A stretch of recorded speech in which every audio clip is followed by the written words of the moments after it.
وَلْتَكُن مِّنكُمْ أُمَّةٌ يَدْعُونَ إِلَى الْخَيْرِ وَيَأْمُرُونَ بِالْمَعْرُوفِ وَيَنْهَوْنَ عَنِ الْمُنكَرِ وَأُولَٰئِكَ هُمُ الْمُفْلِحُونَ. السلام علیکم ورحمۃ اللہ وبرکاتہ. ان الحمد للہ نحمده ونستعینه ونستغفره ونعوذ باللہ من شرور انفسنا ومن سیئات اعمالنا من يهده اللہ فلا مضل له ومن يضلل فلا هادی له واشهد ان لا الہ الا اللہ وحدہ لا شریک له وأشهد أن محمدًا عبده ورسوله. أما بعد فإن خير الحديث كتاب الله وخير الهدي هدي محمد صلى الله عليه وسلم وشر الأمور محدثاتها وكل محدثة بدعة وكل بدعة ضلالة وكل ضلالة في النار. محترم حاضرین، دوستو، بزرگوں اور ساتھیوں، عشرہ مبشرہ بالجنہ کے تعلق سے، ان کے سیرت کے تعلق سے ہم آپ کے سامنے گفتگو کر رہے ہیں. حضرت علی بن ابی طالب امیر المومنین رضی اللہ عنہ کے زندگی کے تعلق سے اب تک ہم لوگ سن رہے تھے. اب اس کے بعد 5ویں نمبر پہ، یعنی ان 10 صحابہ میں سے حضرت ابو بکر صدیق، حضرت عمر بن خطاب، حضرت عثمان غنی اور حضرت علی، یعنی خلفائے اربع، یہ جو 4 خلیفہ ہیں، خلیفہ راشدین، یہ داخل ہیں. اور اس میں 5ویں نمبر پہ جن کا نام آتا ہے وہ حضرت طلحہ ابن عبید اللہ رضی اللہ عنہ ہیں. یہ وہ خوش نصیب صحابہ میں سے ایک ہیں جن کو اللہ کے نبی جناب محمد رسول اللہ صلی اللہ علیہ وسلم نے جنت کی بشارت اسی دنیا میں دی اور کئی موقع پر دی، یعنی صرف ایک مرتبہ نہیں. ابھی جب ان کی زندگی کی بات آئے گی آپ کے سامنے تو آپ کو گفتگو کا اندازہ ہوگا. کئی ایک موقع پر اللہ رب العالمین، اللہ کے نبی صلی اللہ علیہ وسلم نے ان کو کہا کہ طلحہ جنتی ہے. یہ وہ صحابی ہیں جن کے متعلق اللہ رب العالمین نے قرآن مجید میں آیت کریمہ نازل فرمائی. یہ وہ صحابی ہیں جن کے بارے میں اللہ کے نبی صلی اللہ علیہ وسلم نے فرمایا کہ جس آدمی کو ایسا آدمی دیکھنا پسند ہو کہ جو شہید ہے اور وہ زمین پہ چل رہا ہے اپنے پیروں کے اوپر، تو وہ طلحہ ابن عبید اللہ کی طرف دیکھے. یہ ہے شہید لیکن دنیا میں زندہ ہے، اپنے پیروں کے اوپر چل رہا ہے. اللہ کے نبی صلی اللہ علیہ وسلم نے احد میں حضرت طلحہ رضی اللہ تعالیٰ عنہ کو کہا طلحہ خیر، اے طلحہ تم خیر سے بھرے ہوئے ہو، خیر والے طلحہ.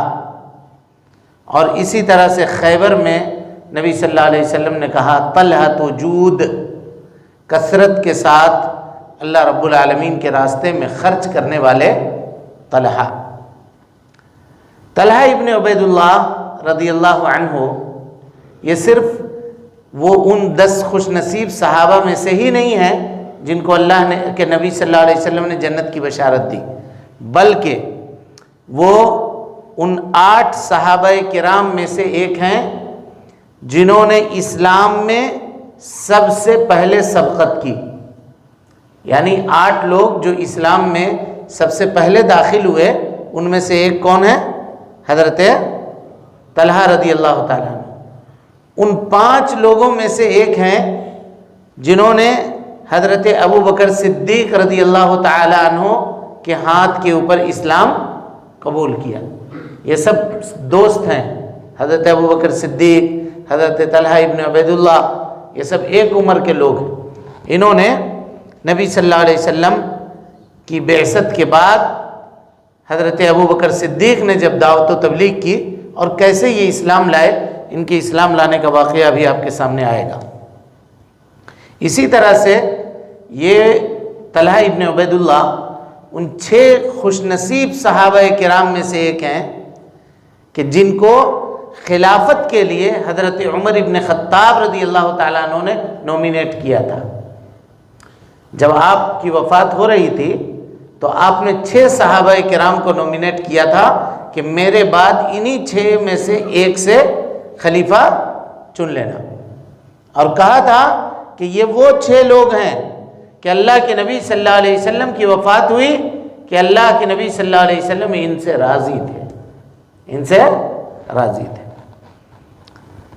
اور حضرت طلحہ ابن عبید اللہ ان صحابہ کرام میں سے ایک ہیں جن کو لے کر کے اللہ کے نبی صلی اللہ علیہ وسلم پہاڑی کے اوپر چڑھے اور پہاڑی کانپنے لگی تو نبی صلی اللہ علیہ وسلم نے کہا کہ اے پہاڑی ٹھہر جاؤ، تمہارے اوپر ایک نبی ہے، ایک صدیق ہے اور شہید ہے، اور شہید ہے۔ اس میں حضرت طلحہ ابن عبید اللہ رضی اللہ تعالیٰ عنہ بھی تھے۔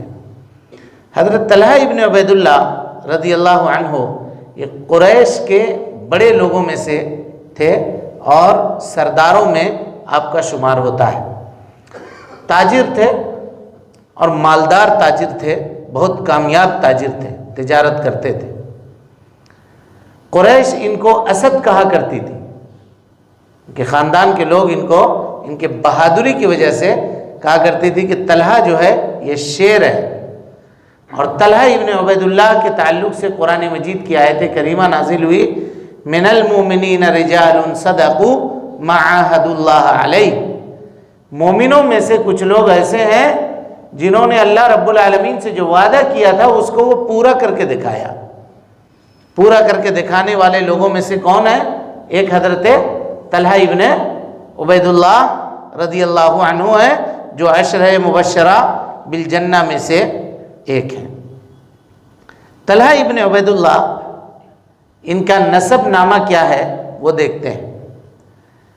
کہ ابو محمد یہ ان کی کنیت ہے، طلحہ ابن عبید اللہ ابن عثمان ابن عمرو ابن کعب ابن سعد ابن تیم ابن مرہ ابن کعب ابن لوئی ابن غالب القرشی التیمی، ہے نا؟ اللہ کے نبی صلی اللہ علیہ وسلم سے مرہ ابن کعب میں جا کر کے ان کا نسل مل جاتا ہے۔ قریش کے تھے اور نبی صلی اللہ علیہ وسلم بھی قریش کے تھے، تو مرہ ابن کعب کے پاس جا کر کے نبی صلی اللہ علیہ وسلم سے ان کا نسب مل جاتا ہے۔ حضرت طلحہ ابن عبید اللہ مکہ میں پیدا ہوئے اور بعثت سے تقریباً یعنی نبی بنائے جانے سے، نبی صلی اللہ علیہ وسلم کو جب نبی بنایا گیا اس سے 15 سال قبل آپ کی ولادت مکۃ المکرمہ میں ہوئی۔ اب حضرت طلحہ ابن عبید اللہ کے اسلام لانے کا واقعہ کیا ہے وہ دیکھتے ہیں۔ کہا جیسا کہ میں آپ کو بتا چکا کہ حضرت طلحہ ابن عبید اللہ رضی اللہ عنہ تاجر تھے، تو تجارت کے غرض سے بصرہ گئے ہوئے تھے، عراق۔ جب بصرہ کے بازار میں پہنچے تو وہاں دیکھا کہ ایک گرجا میں ایک راہب ہے بیٹھا ہوا جو لوگوں کو یہ خوشخبری دے رہا ہے کہ ایک نبی آنے والے ہیں اور وہ مکہ میں آئیں گے۔ کہاں آئیں گے؟ مکہ میں آئیں گے۔ اور اس نے یہ نام بھی بتایا کہ وہ نبی جو آئیں گے ان کا نام احمد ہوگا، نبی جو آئیں گے ان کا نام احمد ہوگا۔ حضرت طلحہ رضی اللہ تعالیٰ عنہ نے اپنے ساتھیوں سے پوچھا کیا احمد نبی صلی اللہ علیہ وسلم کے ناموں میں سے ایک نام ہے کیا؟ آپ صلی اللہ علیہ وسلم جو کہہ رہے ہیں کہ میں نبی بنایا گیا ہوں، تو کیا نبی صلی اللہ علیہ وسلم کے ناموں میں سے ایک نام ہے کیا احمد؟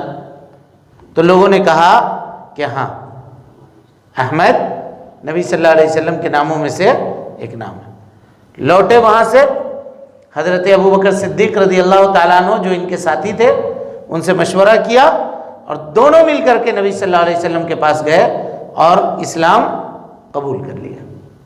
اس سے پتہ یہ چلا کہ یہ سابقین اولین اسلام قبول کرنے والے صحابہ میں سے ایک ہے۔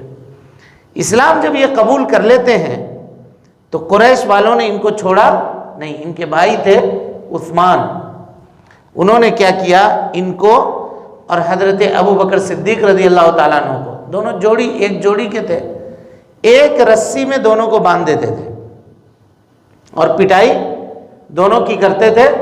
صبح سے باندھ کر کے شام تک پٹائی کرتے تھے اور اس کو شام کو چھوڑ دیتے تھے۔ اور ایک رسی میں باندھنے کی وجہ یہ تھی تاکہ یہ لوگ نماز ادا نہ کر سکیں، نماز ادا نہ کر سکیں۔ اسی طریقے سے حضرت طلحہ کا اسلام لانا یہ اللہ کے نبی جناب محمد رسول اللہ صلی اللہ علیہ وسلم کے نبوت کے دلائل میں سے ایک دلیل ہے۔ کس نے کہا؟ ایک راہب نے کہا۔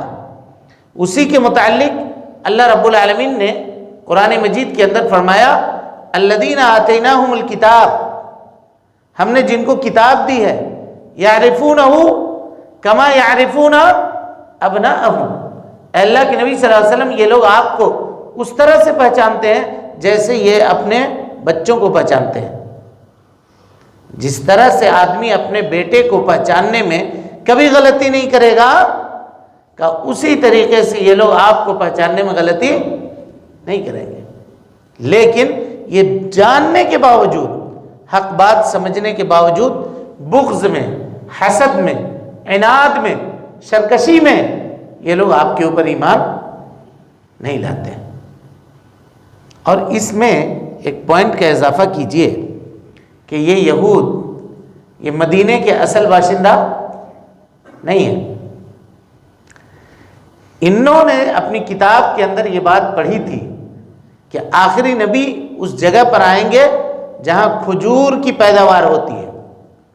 سرچ کیا انہوں نے وہ کون سی جگہ ہے جہاں کھجور کی پیداوار ہوتی ہے، پایا کہ وہ مدینہ منورہ ہے۔ سارے لوگ نکل کر کے آ کر کے مدینہ منورہ میں رہنے لگے اور مدینہ کے لوگوں کو، وہاں کے باشندوں کو کہتے تھے کہ ایک آخری نبی آنے والا ہے جو ہم میں پیدا ہوگا، اس کے ساتھ مل کر کے ہم کیا کریں گے؟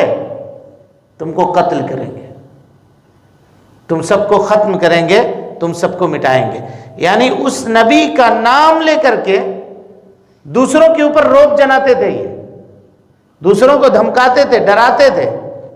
مدینے میں کیا کرتے تھے، کیا معاملہ تھا ان کا؟ دیکھیے معاملہ یہ تھا کہ اگر ان سے کوئی قرض لیتا یہودیوں سے تو 10 گنا 20 گنا بڑھا کر کے وہ قرض وصول کرتے تھے، لیکن ان کو جب ضرورت پڑتی کسی سے قرض لینے کی تو کسی سے قرض لیتے اور پورا کا پورا قرض کھا جاتے، 1 روپیہ بھی واپس نہیں کرتے۔